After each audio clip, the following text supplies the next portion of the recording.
Joining us live now, Katie Compton with the Building for Kids in Appleton. We have a super cool program that's a little bit different than what you guys typically do. Yes, and we're like I said, we're excited about all of our programs, but this one is a little bit different. We are excited about this one. This is our Spark program. So this one is specifically for people that are living with dementia. So it's a different population that we usually work with. We do generally work with kids. Right. This one is going to be a little bit older of a population, so it's for the people suffering with dementia, and then the ones, their caregivers as well come. That's super important, super fun idea. How did you guys develop this? Where did it come from? It started a couple years ago. It actually started, I believe, the Museum of Art in MoMA in New York started something similar. So they started working with dementia patients and just seeing the needs in the community of people. And so the Spark program has kind of rolled off of that. There's a lot of museums, well, not a lot, there's museums in the area. There's some in Milwaukee, some in Minneapolis that are actually doing the same kind of program. And what we see is that the hands-on activities and those kind of activities actually help them. They come and they're in like a safe space, or in a space where people are going through similar things that they're going through. And it's not good, not just for the people with dementia, but it's also good for their caregivers, because all of these people they're on a similar journey, so they can meet people that are actually kind of going through similar things. And we do a lot of hands-on activities with them. They come, they do a lot of art projects. They do this new one that's coming up on October 15th, so just this Saturday at 10 a.m. we're doing Making Music.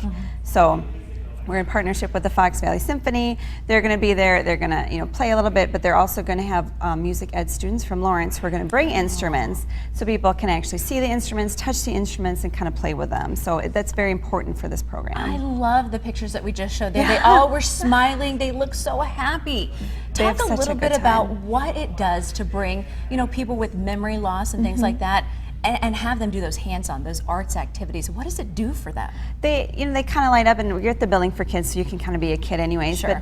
But for them, it gives them kind of a chance to just be them. There's no kind of judgment there. There's no kind of worry about what's happening or anything with their memory loss. They can kind of be them and do the activities. So it's good for them, those kind of small activities, those hands-on things. It's good for your memory. It's just good for you. And like you said too, you're relating to people that are going through the exact same thing that you're going through.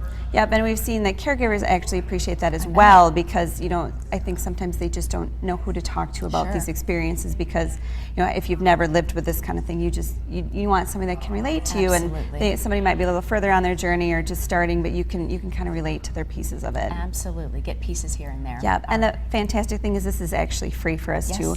Our sponsors are the Milky Family Foundation, Oak Park Place in Menasha, and Outagamie County Thrivent Financial. So it's free. All you have to do is register. Exactly, it's fantastic. Wonderful. Thanks so much for being with us, Katie. Again, for more information, including the dates, times, and the topics for the Spark program, just visit our website, click on this story. We'll be right back.